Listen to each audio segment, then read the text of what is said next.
আমি অমৃতা চারু। কি হয়েছে দাদা ভাই, এত রাগারাগি করে বেরিয়ে গেল কেন? অমৃতা, অমৃতা, আমি যে চারু এটা উনি অনেক আগেই সন্দেহ করেছে, আর এই সন্দেহে উনি আরো ধীরে ধীরে নিশ্চিত হবেন। আমি যে আমিনা সে যে মাধবপুরে গেছিলাম, এটা কোনো একটা ভাবে উনি বুঝতে পেরেই গেছেন।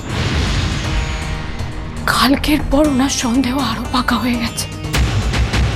এইভাবে কিন্তু ধীরে ধীরে ওনার সন্দেহ আরো দৃঢ় হবে, আর উনি একটা না একটা যোগসূত্র ঠিক খুঁজে পেয়ে যাবেন। অমৃতা, তারপর আমি কি করবো? অমৃতা, তারপর আমি কোথায় যাব? বৌদি,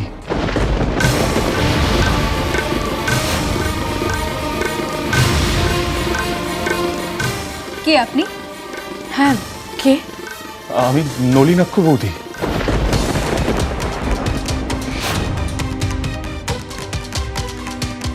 হে ভগবান,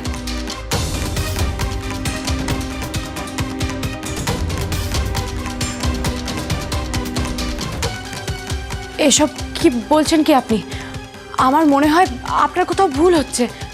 আমি কেন আপনার বৌদি হতে যাব? না বৌদি, আমার কোনো ভুল হচ্ছে না।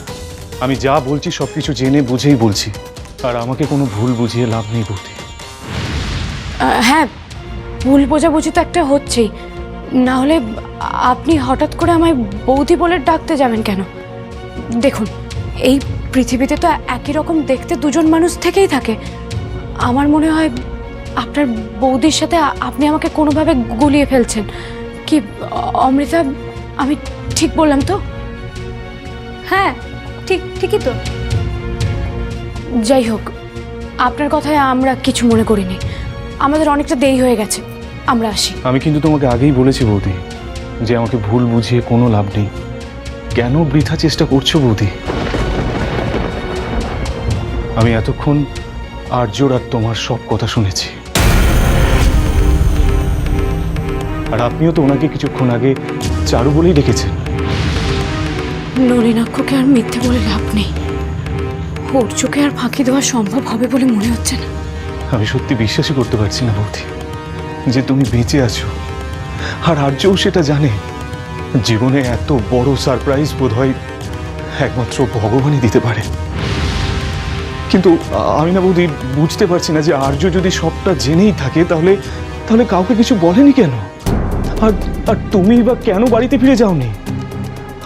আমার না সবকিছু কেমন যেন গুলিয়ে যাচ্ছে বৌদি। আমি বুঝতে পারছি না। তোমার বন্ধু জানে না যে আমি চারু।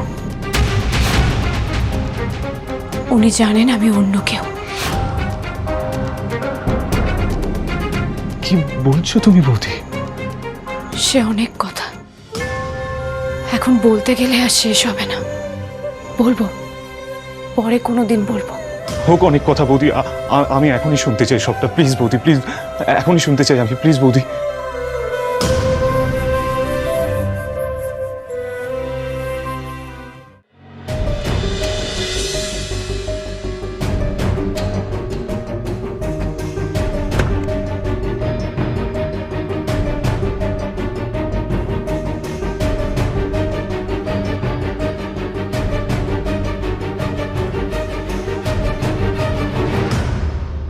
আসলে আসলে আপনি খুব খারাপ একজন মানুষ। আমি তো দোস্তিদার বাবু আর আপনার মধ্যে এই মুহূর্তে দাঁড়িয়ে কোনো পার্থক্য দেখতে পাচ্ছি না। আমার ব্যক্তিগত জীবন নিয়ে কথা বলার কোনো অধিকার আমি কিন্তু কাউকে দেইনি।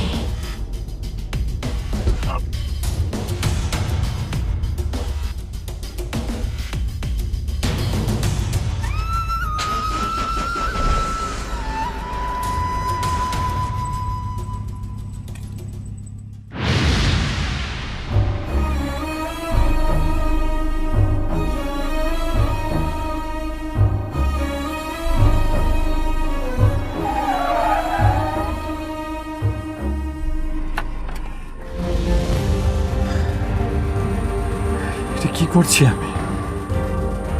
কেন বারবার একই ভুল করছি আমি? কেন নিজেকে কন্ট্রোল করতে পারছি না? কেন কেন? না না, পাবলিক প্লেসে ওনার সাথে এভাবে কথা বলা উচিত হয়নি। একজন মহিলাকে ছোট করা হয়েছে, এটা অন্যায়। এই আর্য মল্লিক আমি না, আমাকে ক্ষমা চাইতেই হবে। এবার যদি উনি স্কুল ছেড়ে চলে যান তাহলে? না না, কোনোভাবে ওনাকে স্কুল ছেড়ে চলে যেতে দেব না আমি, কোনোভাবেই না।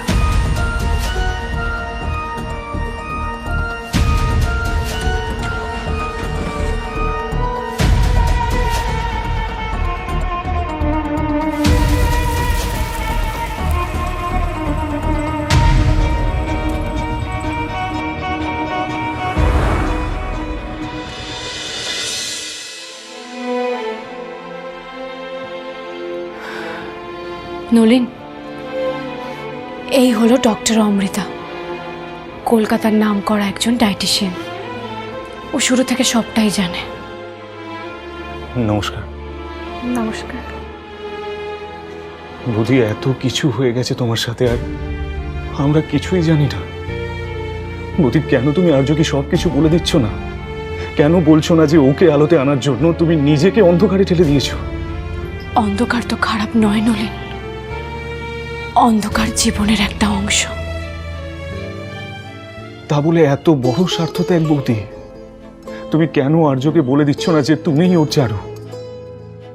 বৌদি, আমার বিশ্বাস যে এটা যদি জানতে পারে আর্য এবং বাড়ির প্রত্যেকে খুব খুব খুব খুশি হবে। বৌদি, তুমি কি সেটা চাও না বলো? বৌদি, তোমার মৃত্যুর খবর পাওয়ার পর থেকে ওই বাড়ির প্রত্যেকে না মরে বেঁচে আছে।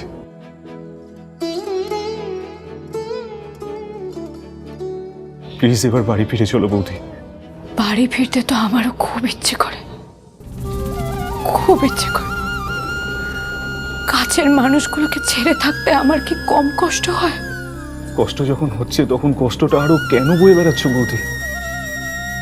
এখন মুক্ত হতে চাই না বলে। আমার পরীক্ষা যে এখনো শেষ হয়নি। পরীক্ষা? হ্যাঁ, পরীক্ষা। আমি ওনার কাছে ফিরে যাওয়ার আগে একবার দেখে নিতে চাই উনি সত্যি সত্যি আমার অভাবটা অনুভব করেন কিনা। আমি যদি দৃষ্টিহীন অবস্থায় ওনার কাছে ফিরে যাই, উনি আগের মতোই আবার আমাকে গ্রহণ করতে পারবেন কিনা। তবে নলিন, আমায় তোমাকে একটা কথা দিতে হবে। কি কথা বৌদি? আজ তুমি যা জানলে তুমি কিন্তু কাউকে বলবে না। নলিন, আমায় কথা দাও তুমি।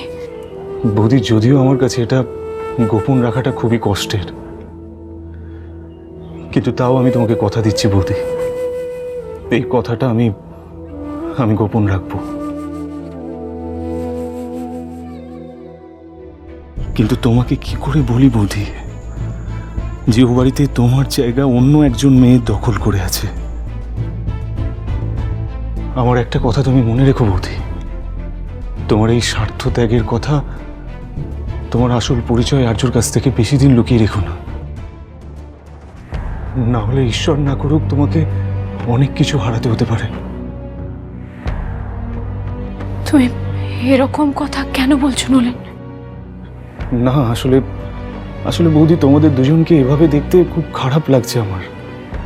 আর কেউ না জানুক, আমি তো জানি বৌদি যে তোমাদের সম্পর্কটা একেবারে অবিচ্ছেদ্য। তোমরা যতই দূরে থাকো না কেন, আমি জানি বৌদি যে তোমাদের মনের দূরত্ব কখনো থাকতেই পারে না। মানুষের জীবনে এমন কিছু সময় আসে নলিন, যখন সম্পর্কের ভিতটা যাচাই করে নিতে হয়। সম্পর্কের ভিত যদি মজবুত হয়, তাহলে কোনো ঝড় ঝাপটাই সেই সম্পর্ক ভাঙতে পারে না। আর এটাই তো সম্পর্কের গভীরতা। ঠিক বলেছো বৌদি, আমি জানি তোমাদের সম্পর্কের ভিতটা কতটা মজবুত। সেটা তো তুমি আমাকে আর তোমার বন্ধুকে ভালোবাসো বলে বলছো। না না বৌদি, শুধু ভালোবাসি বলে নয়, এটা আমার বিশ্বাস। আর এই বিশ্বাসটা তো এমনি এমনি আসেনি বলো। নলিন, তোমার বিশ্বাস কতটা ঠিক সেটা সময়ই বলে দেবে। বেশ, সময় বলুক। ঈশ্বরের কাছে প্রার্থনা করি তোমাদের মধ্যে সমস্ত দূরত্ব যেন খুব তাড়াতাড়ি মিটে যায় বৌদি। আমি তাহলে আজ আসি বৌদি। আর একটা কথা, তোমার যদি কোনো রকম কিছু প্রয়োজন হয় তাহলে এই ভাইকে বলতে কিন্তু একদম দ্বিধাবোধ করবে না। চলো চলো। এবার আমাদের বেরোতে হবে। তোমাকে বাড়িতে ছেড়ে দিয়ে আবার আমাকে চেম্বারে বেরোতে হবে। ও হ্যাঁ হ্যাঁ নিশ্চয়ই। নলিন, এবার তাহলে আমরা আসি।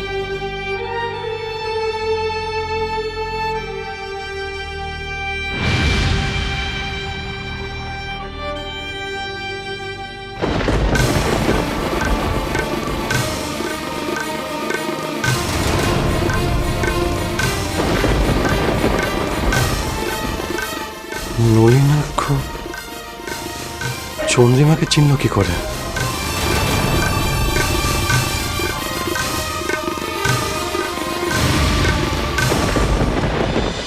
সাজিরে